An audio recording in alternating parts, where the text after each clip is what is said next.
Gaiety is the most outstanding feature of the Soviet Union. That was the senior quote of Claire Boucher's high school yearbook, better known as Grimes. This quote choice perfectly encapsulates the image the world had of Grimes before 2018 as a far left, alt indie artist, but we would soon all learn that things are not always as they seem. I kind of like the patriarchy.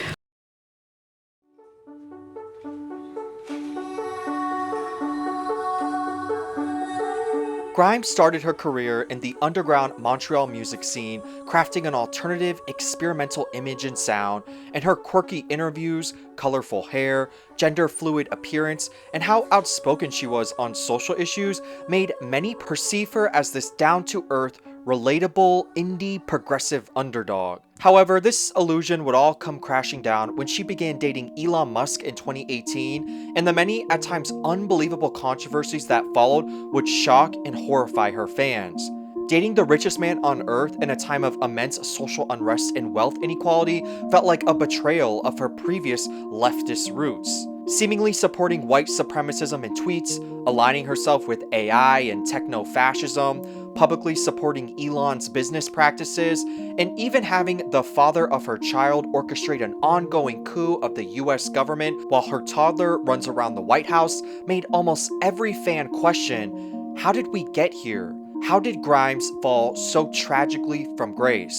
Well, what if I told you Grimes didn't really change at all, and that what has really changed is you? Just like how the positive, force for good illusion of America is collapsing before our very eyes, so too is the socially progressive, left-leaning, rags to riches illusion we all projected onto Grimes. It might be hard to believe, but who Grimes is today is who she has always been, and anyone who really understands her past, her wealthy upbringing, love of space and futurism, Catholic schooling, and trolling personality would completely understand this. I mean, just bringing it back to her yearbook again, anyone who actually knows the context behind this quote would know it is often used ironically to critique the Soviet Union and fits perfectly with the current unserious trolling behavior of Grimes we see today. In this video, I want to dive deep into all the controversies of Grimes while also attempting to be fair and unbiased, like touching on the misogyny she faced and how she is often blamed for the actions of a man, her unhinged relationship with Elon and Azealia Banks,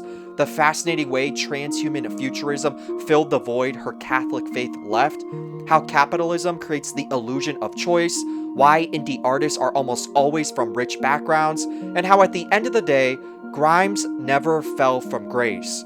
What did was our illusion of who we thought she was.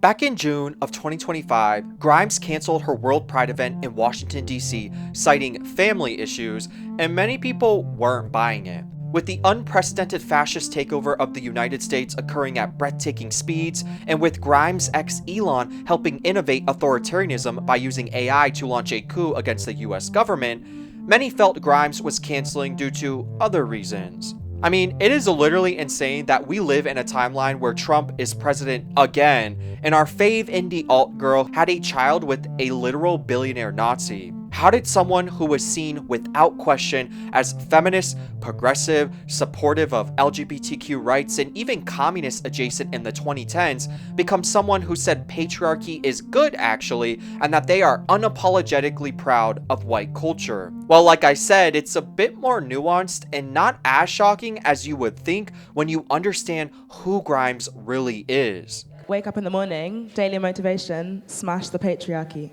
I kind of like the patriarchy. Like, I What do you like about it? I like the supply chain, food, Uber, roads, civilization, like, there's a lot of good things that came from it. I feel like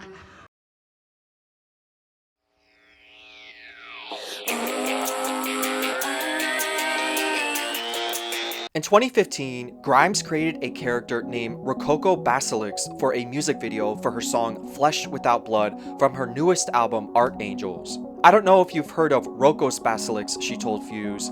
This character is doomed to be eternally tortured by an artificial intelligence, but she's also kind of like Marie Antoinette. Rococos Basilisk is a thought experiment that is often used to show the potential dangers of AI. It imagines a future scenario where AI has advanced so much it becomes super intelligent and godlike. The thought experiment predicts that this super intelligence might force everyone who spoke out against its creation to be uploaded into something like a simulation of hell and tortured forever for their sins. It is basically like a sci-fi AI version of human Abrahamic religions. The play on words, Roco to Rococo, is a reference to the Rococo art style, which began in 18th century Europe as a reaction against the seriousness of Baroque and was often used by the aristocratic elite to express a refined, ornate, idealistic perception of the world. Its combination with Rococos Basilisk helps to mix human history with futurist AI predictions by comparing an AI superintelligence bent on revenge to the illogical, out-of-touch tyrant elite of the past,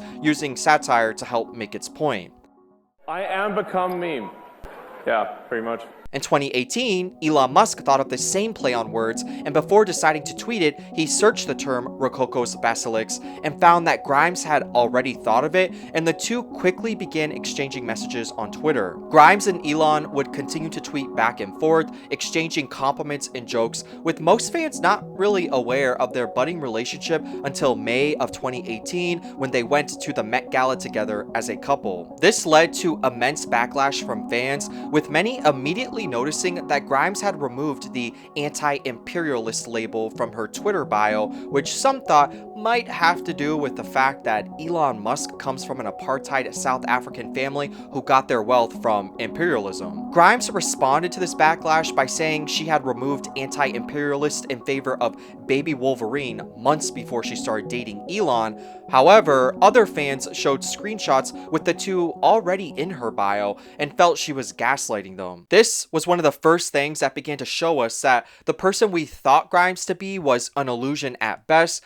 a disingenuous lie at worst. In May of that same year, Grimes began to spar with other users online over their critiques of Elon's very real union-busting tactics, saying, "He has never prevented them from unionizing. It's quite literally fake news. Trust me, I've investigated this heavily and even visited factories.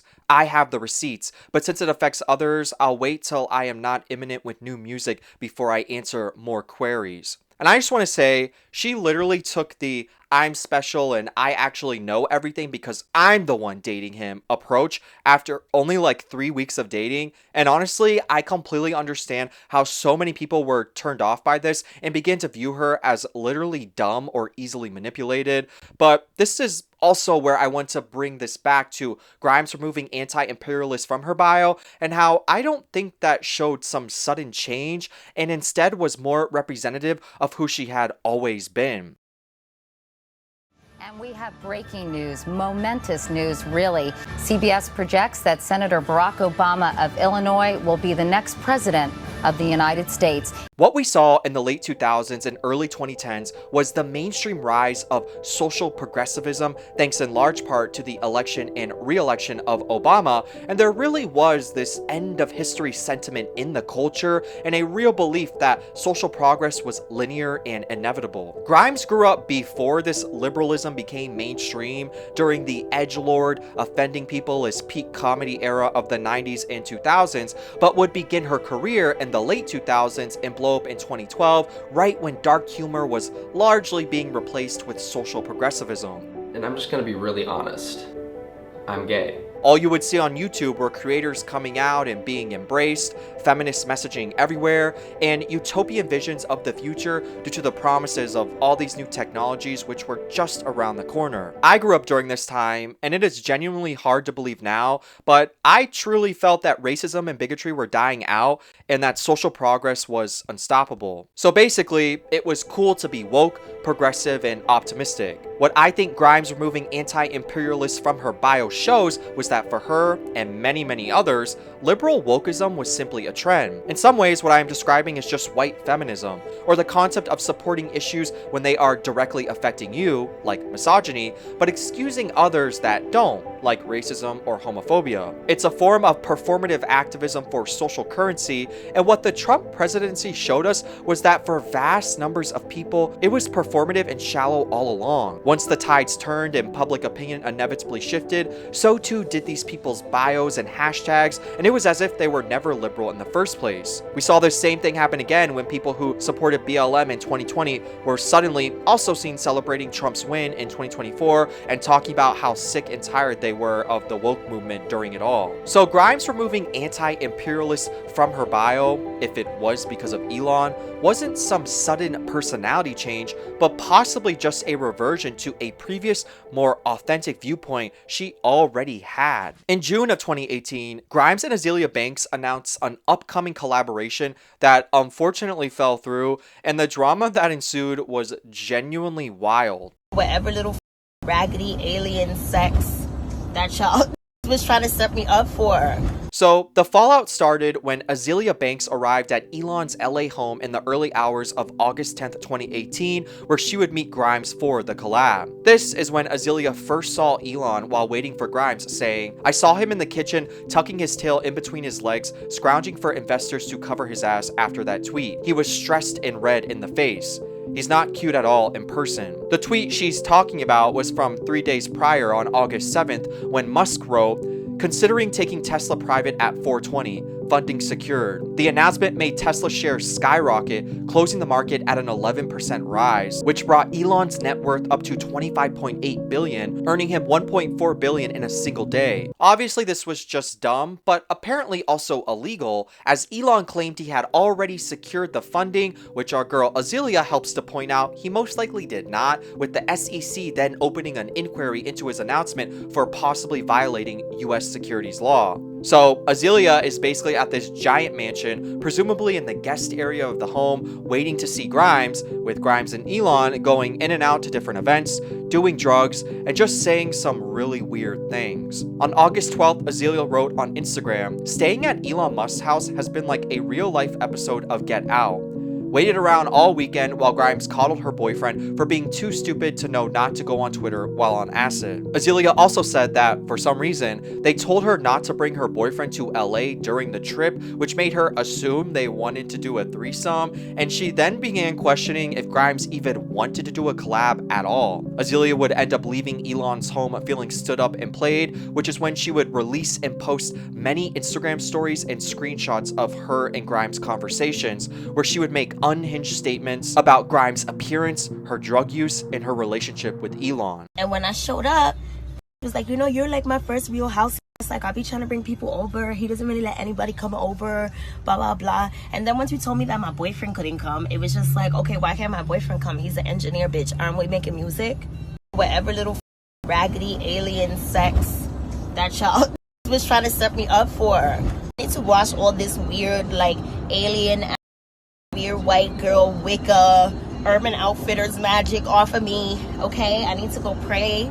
The screenshots between the two are also literally insane, where it's giving, wow, my boyfriend is so cool and look at all these crazy things I'm implicated in because I'm dating this man. Like, wow, the Russians want Elon dead, and by proxy, we're all kidnapping fodder. Grimes continues about the recent legal trouble Elon was in, saying, "And he just got into weed because of me, and he's super entertained by 420, so when he decided to take the stock private, he calculated it was worth 419, so he rounded up to 420 for a laugh, and now the SEC is investigating him for fraud, lol." And honestly, if any of you have watched my previous Grimes documentary, you would know that growing up, she was like this weird, lonely goth girl, and I almost feel like once she began dating Elon, she shifted how she viewed herself due to male validation. Would you like to go to space? Oh, yes. I think I will. I mean, the ideal, well, this is like impossible, would be to be like to work for NASA or something. So Grimes has always loved space and Dune and futurism, and having the richest man on Earth, who also happens to be building starships for Mars, date her made her possibly feel for the first time like she was cool. And I think through Elon, she began to gain this new sense of confidence, no matter how cringe it may have been. And I think in these texts, we kind of see that on full display. Like, I mean, the entire conversation between Azealia and Grimes feels like it's a little sister bragging about her older brother that she admires a lot. This only enraged fans more, as it seemed like the indie alt artist who used to speak about female independence and recognition was being replaced with a pick me, my identity revolves around my boyfriend type of girl. Once the two fell out as friends, Azealia leaked the messages between them, which go, "Heard you got dumped, sis. Congratulations, you win. So stop being a sore loser and stop spamming me, weirdo. You're gonna get in trouble, sis." Grimes then replies, "Narc, narc, narc." Azealia says, "You don't even have bone marrow, sis, or a decent pair of lips." Grimes says, "At least I'm not fat, or hips, or ass, or tits, and you smell like a roll of nickels. You look like a little boy. You're not woman enough for a man like that, sis. Elon is way out of your league for that, sis." Grimes says, "Only thing that should be afraid of you is the buffet." Azealia continues, "I'm sexy, babe," and Grimes replies, "Want some food? Elon wants this fat pussy, how about that? You need an IV and a tan." Grimes then basically says, "Aw, didn't mean to make you so mad." And honestly, I don't know what to say about any of this except it's unhinged. But on the topic of smelling like nickels and needing an IV, I do want to talk about Grimes' appearance and the aesthetic and type of artist she represented to so many before she met Elon. So again, like I talked about in my previous video, Grimes started her career with this indie alt underground image, and her autism and ADHD affected how she would speak, which gave her this humble, anti-celebrity persona. Like, is it weird doing this, like right now, like talking to me? Oh yeah, I'm like shaking and sweating profusely. I mean, when you merge that aesthetic with the things she claimed to stand for pre-Elon, you can understand why so many were shocked by that relationship. But I'm here to tell you again that this shouldn't shock you. Why? Because Grimes comes from a rich, upper middle class family, with her father being a former successful banker and her mother being a well-known journalist, and she grew up in the wealthy suburbs of Vancouver. I know what you're thinking. Okay, but coming from money might explain how she's able to excuse dating an imperialist billionaire, but what about her appearance? Why would someone privileged decide to basically cosplay being a starving artist? Well, it's because they can afford it. I've talked about this fascinating paradox in my videos on Lana and why celebrities love cosplaying poverty, where capitalism has gone so far that today only the rich can afford to be poor. So there are two sides to this point. The first is that those born into wealthy families often have far more advantages than just money. Successful wealthy parents are often highly educated or skilled, more likely to be mentally stable, and this means the kids that grow up in these families not only have material opportunity, but also psychological privilege. They are more likely to be raised in a stable, loving family and have their emotional developmental needs met, which can then make them feel more secure in themselves and affect how they choose to express themselves. So in other words, a person born into a poor, chaotic family where maybe their emotional needs weren't really met because their parents were busy working, or maybe they suffered from some mental illness that they then projected onto their kids through verbal abuse, would alter how secure those children would feel and could deter them from expressing themselves authentically. When you're always being berated by your parents or never get to fully develop due to trauma and financial instability, you might be too scared to be yourself or possibly express an alternative style or personality. This is why we see those memes of rich kids who look like they stink or are just really alternative looking. Maybe they just feel more confident and therefore able to be more experimental without the fear of judgment. This also obviously isn't to say that everyone who comes from money has the perfect life, or that those who are poor all have mental illnesses and can't have successful lives. Just that statistically speaking, well-off families tend to either come from generational wealth already or aren't as burdened by financial instability, which can then allow them to focus on their studies and career growing up, and therefore be more likely to ascend into higher income careers and raise stable, healthy families themselves. The second reason has to do with how class affects the way you experience poverty or are perceived by society. So a wealthy person can choose to dabble in the aesthetics of struggle or poverty or the starving artist's life because they know it's a choice and not a reality. Lana choosing to live in a trailer park and romanticize southern poverty despite coming from New England old money makes sense because it's a temporary choice, not an inescapable reality. The rich are the only ones who can afford poverty because the cushion of material privilege allows them to fail. They are allowed to drop out of university and experiment with drugs for years while focusing on their craft because the immediacy of financial survival doesn't apply to them. This is why the indie music scene is literally almost completely overrun with rich kids. I mean, shit, look at the hippie movement and how they may have all looked homeless, but in reality were often just rich kids rebelling against stability and privilege. When you are raised in routine, designer brands, and the monotony of financial stability, rebellion is rejecting all of that and embracing middle class or poverty adjacent aesthetics. For the average lower to middle class person, rebellion has always been about social mobility, escaping the cycle, and looking like you are wealthy. So all I'm trying to say here is Grimes didn't look the way she did despite coming from money. It was because of it. The privileged often feel more comfortable expressing themselves in experimental ways and are able to fund their indie careers, and their class allows them to dabble in certain poverty adjacent aesthetics without ever being defined by them.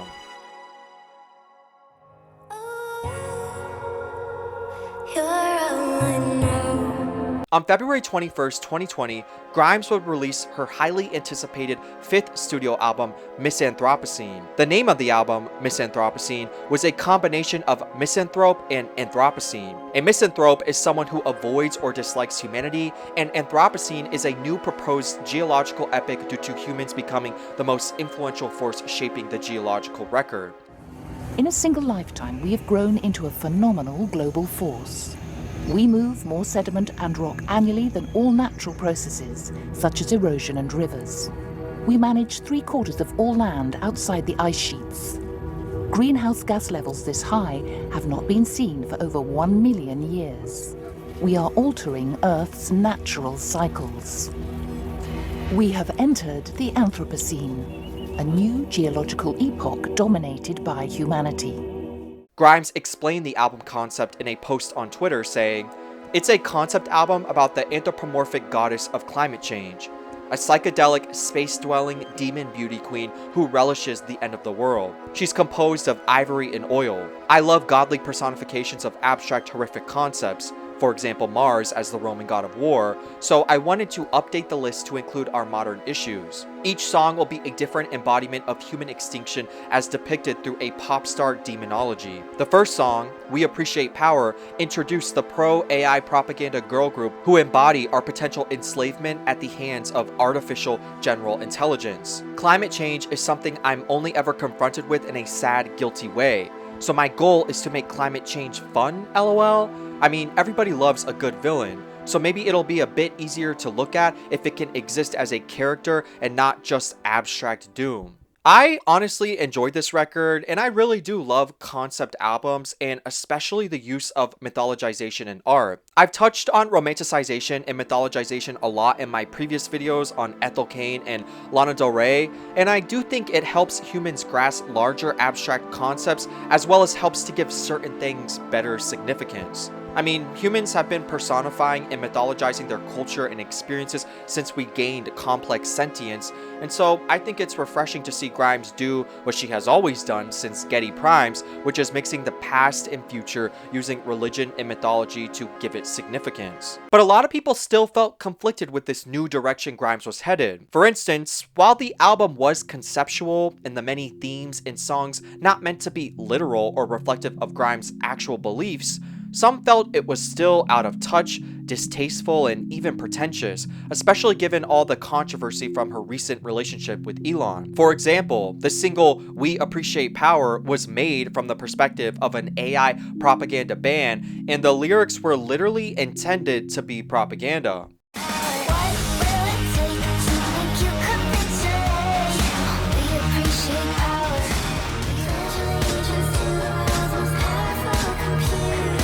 Now, I could see this entire concept album doing crazy numbers in like 2015, but after dating and having a child with Elon Musk, defending him and his business practices on Twitter, and suddenly obsessing over AI and its positive potential, many just found it to be really tone deaf, and some skipped over the concept part altogether and thought it was Grimes' own beliefs. Like, was she saying she supports AI fascist propaganda? Does she actually think we should worship AI? What is the goal here? Miss Anthropocene was Grimes' first release since her relationship with Elon Musk, and many found it to be the perfect example that she had completely changed. But again, I think it's really just Grimes with a larger budget and a bit more confidence. Getty Primes was her first studio album and was completely inspired by Dune and the merging of AI and spirituality. Halfaxa was inspired by medieval European society and God. Visions was inspired by a Catholic saint and AI-human relationships. In between making this video and my last, the only real differences I found between Miss Anthropocene and her previous work are that she seems more pretentious and less self-aware now, but the themes are the same. Like, Visions was literally a reference to a Catholic saint who had her own spiritual visions from God, and when Grimes explained that meaning, she would consistently reiterate how she knew how weird and self-important it made her sound, but now she doesn't really do that extra explaining and clearly doesn't give a fuck. But coming back to Miss Anthropocene and Elon, what many people also disliked about this perceived new Grimes was her seemingly sudden obsession with AI. In an Apple interview about Miss Anthropocene, Grimes says, "I'm super interested in AI, and I just think that is going to be such an earthquake. Like true AGI, because we have sort of a functional AI at the moment, a sentient creature that is not a carbon-based life form that did not evolve but was created. If that can be accomplished, it sort of rewrites humanity because it makes us gods in a way. It's like creating a new life form, and a life form that could potentially populate the universe in a way that we can with consciousness and intelligence. I feel like there's beautiful poetry to this idea, but it's also a great threat.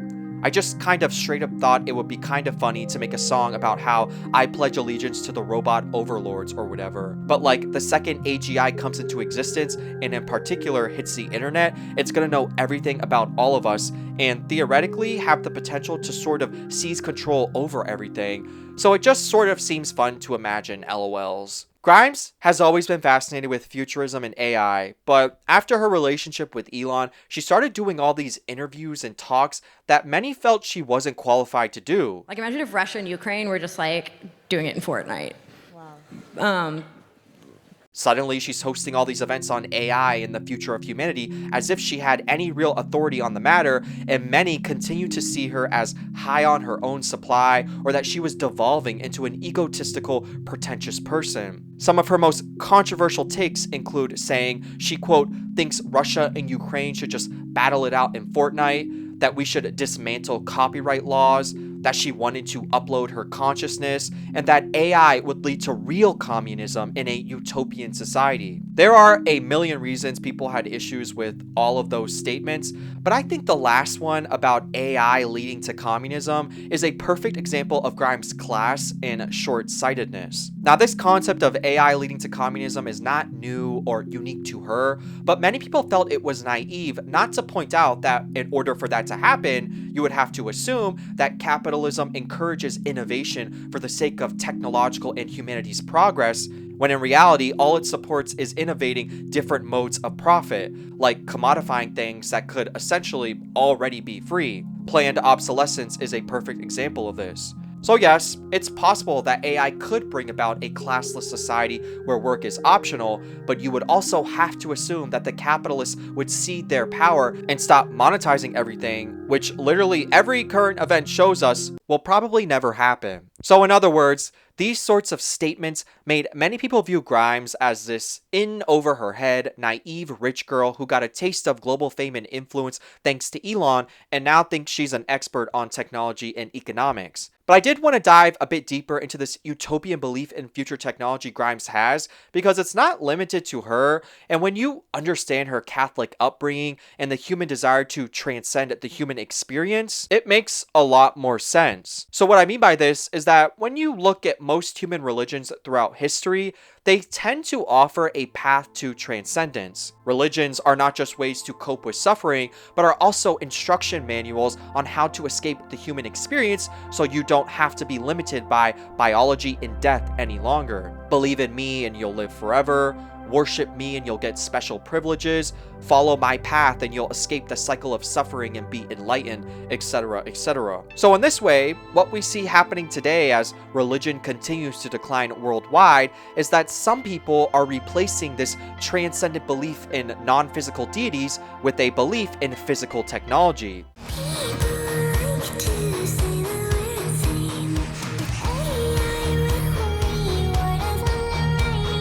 Many people perceive transhumanism, the technological singularity, or artificial superintelligence as real-life ways to escape biology and suffering, and I predict it will become a more coherent modern religious movement as AI continues to advance and its abilities continue to impress. Like Grimes briefly explained in that Apple interview, some think AI progress will continue to advance exponentially until humans will no longer be the ones advancing it. And once the AI begins to advance itself, it will create an unstoppable feedback loop, and the tech will rapidly develop into something that would become incomprehensible to us humans, resembling a super intelligent alien or god. We will then be able to upload ourselves into it and finally escape the limitations of biological life and basically be able to live forever and expand our abilities in ways that we can only begin to imagine in the present.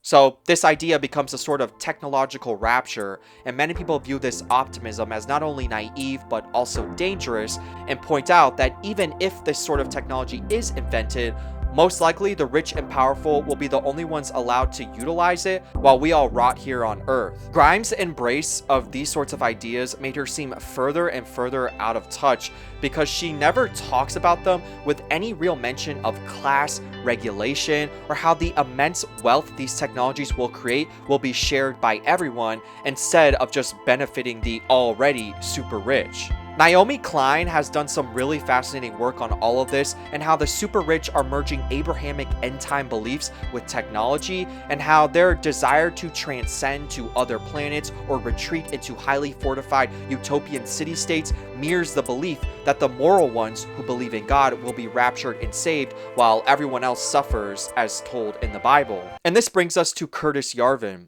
Curtis Yarvin is a far-right fascist blogger and software developer who is credited with helping found the anti-democratic, anti-egalitarian philosophical movement known as the Dark Enlightenment.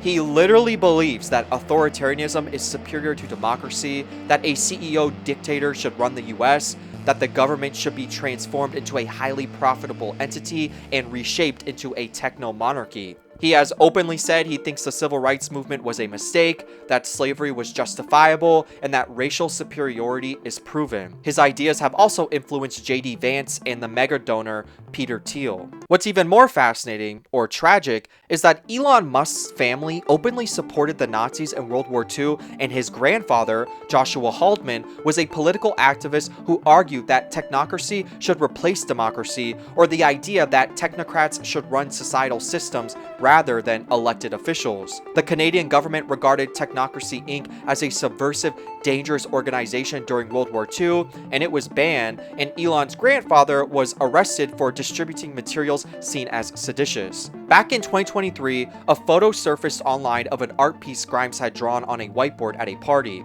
At the bottom of the piece, it read, "Happy Birthday, Yarvin," and the image was reportedly drawn on June 25th, 2023, which was Yarvin's birthday. This sparked massive controversy, and Grimes backpedaled and said she wasn't really aware of Yarvin's writings or ideas, just that she had briefly met him. Grimes was later seen at Trump's inauguration party with Yarvin and Elon, and she also attended Yarvin's wedding. I think this was one of the most tragic things I learned about Grimes, because Yarvin is such a despicable, disgusting person, and if you don't believe me, I suggest watching any one of his talks where he is literally fascist to the core. I mean, the other day, I decided to try to watch one of his debates about democracy versus authoritarianism. I know how incredibly depressing that we are now taking these sorts of conversations Seriously? And the speaker arguing for democracy was so humble and respectful, and Curtis was so arrogant and disparaging, and he really is a perfect symbol of what the American right has become, and it is genuinely terrifying how openly fascist American conservatives are now.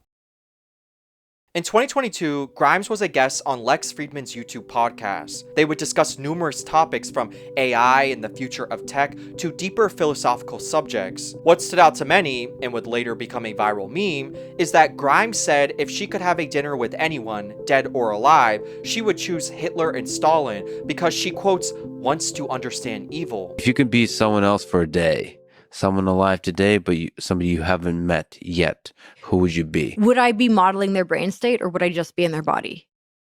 You can choose the degree to which you're modeling their brain state, because so you can still take a third person perspective. Yeah, you can bring people back. Definitely Hitler or Stalin. Huh. I want to understand evil. I want to understand evil and like psychopathy and that. I have all these fake Twitter accounts where I like go into different algorithmic bubbles to try to like understand. Awesome. I'll keep getting in fights with people and realize we're not actually fighting. I think we used to exist in a monoculture, like before social media and stuff. Like we kind of all got fed the same thing. So we were all speaking the same cultural language. But I think recently one of the things that like we aren't diagnosing properly enough with social media is that there's different dialects. People are just like misunderstanding what the other people are saying.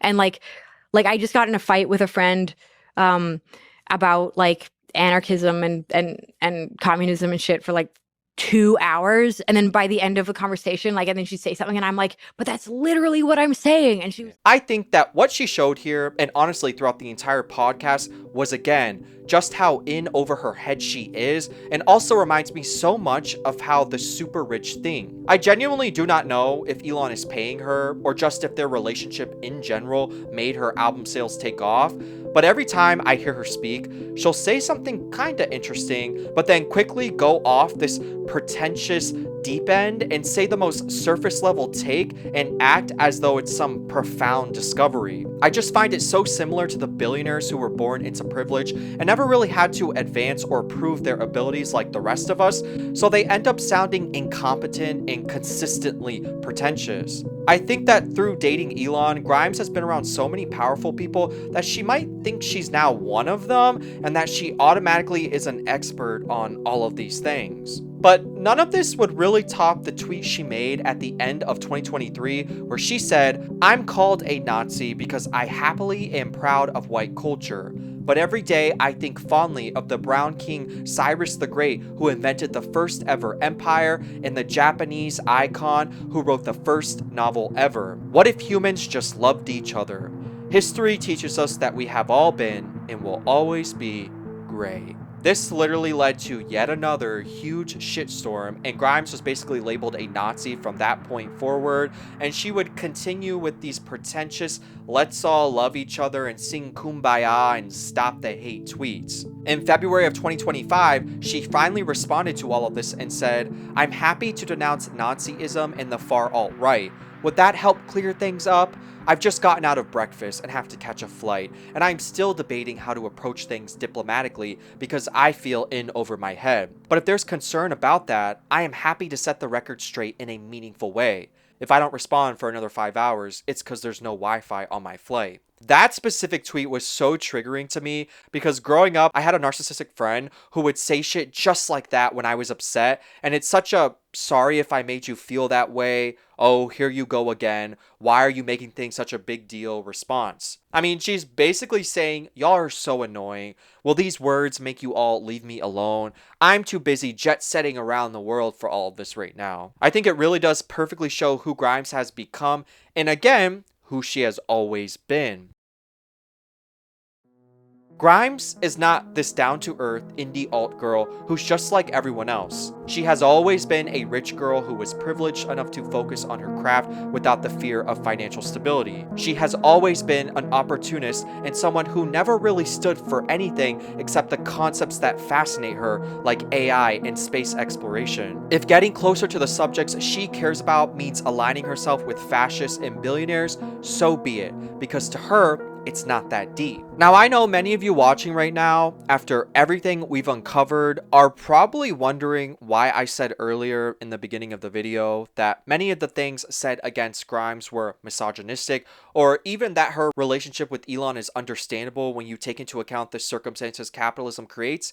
And I still mean it, just let me explain. Grimes is not some helpless, fickle child who can't make her own decisions and is just mindlessly being guided by every man that comes her way. This narrative is harmful and more reflective of the misogyny of those who spread it than of any concrete reality. She's a grown adult and is responsible for her own decisions, and I'm just so sick of seeing people say this on social media that infantilize her and attempt to erase the responsibility she shares and all the actions and beliefs she now holds. Yes, I know Grimes also infantilizes herself and likes to act like she's some unaware innocent toad, but that doesn't mean we all have to validate it by agreeing with her. That's just a way for manipulative people to escape responsibility. But the one thing I do agree on is that she is not responsible for Elon, whether they are together or not. This is like an age-old narrative that women are somehow both helpless and influenced by men, but are also expected to be the caretaker or mother of them and prevent their worst impulses. Yes, she had a choice to date him, but his choices are not her fault, and she should also not be blamed for them. And of course, I struggle with Grimes' decision to even associate with Elon, but I think there is still some important nuance. On one hand, yeah, I know he's a billionaire and it can be argued that it was purely opportunistic, but on the other, they are both incredibly autistic and genuinely quite alike in terms of interests. Like, I don't find it hard to believe at all that she genuinely liked Elon for who he was and the things he was interested in. This is once again why I say that their relationship was really on brand and not surprising to me at all. But on the other hand, maybe she did date him only because he was a billionaire. Can any of you genuinely, honestly say that if that opportunity were offered to you, you wouldn't take it? I like to believe I wouldn't even entertain it, but we live in a capitalistic world and I seriously don't know what I would do. I'm also saying this as if we were in her shoes back in 2018 before the Nazi MAGA stuff was widely known about Elon, by the way. This all honestly reminds me of a heated debate I had at work the other day about affirmative action, where my coworker felt it was unfair for minorities to be prioritized and that if she had to pay a full ride, so should everyone else. It reminds me of this situation because what I think so many of us never really do is zoom out from something and look at the bigger picture and the structures in place in general. I responded to my coworker that I genuinely support affirmative action, but that I also think it's an ineffective fix to a much larger problem. I think everyone deserves to have easy access to higher education, no matter race, religion, or gender, and that this scarcity mindset we all have that it's either me or you is exactly what the wealthy elite promote. There are more than enough resources for us all to attend college for free, but these larger systemic issues put people in these situations where it's easier to point fingers at each other instead of pointing them up at the rich. In this same way, when you live in a capitalistic world where you are raised from birth to protect and better your own at any cost, I'm not surprised at all that Grimes chose to increase her opportunities by dating a billionaire. I think if we are being fair and honest, it would be incredibly rare for anyone to turn down that offer, and I think the bigger problem is the existence of billionaires and extreme wealth inequality in general, which makes it nearly impossible to turn down an offer like that in the first place, at least for poor people. So what am I saying here? Do I think Grimes is a victim and that we should all just excuse her choices and actions? Obviously not. I just think it's important to be honest about the extreme power dynamics here and how many of us would probably be surprised and even disappointed with what we ourselves would decide to do if we were in her same position. This also does not erase the very real economic privilege Grimes already had growing up that we talked about earlier, just that even someone with her background is still dwarfed by the power and wealth someone like Elon Musk has.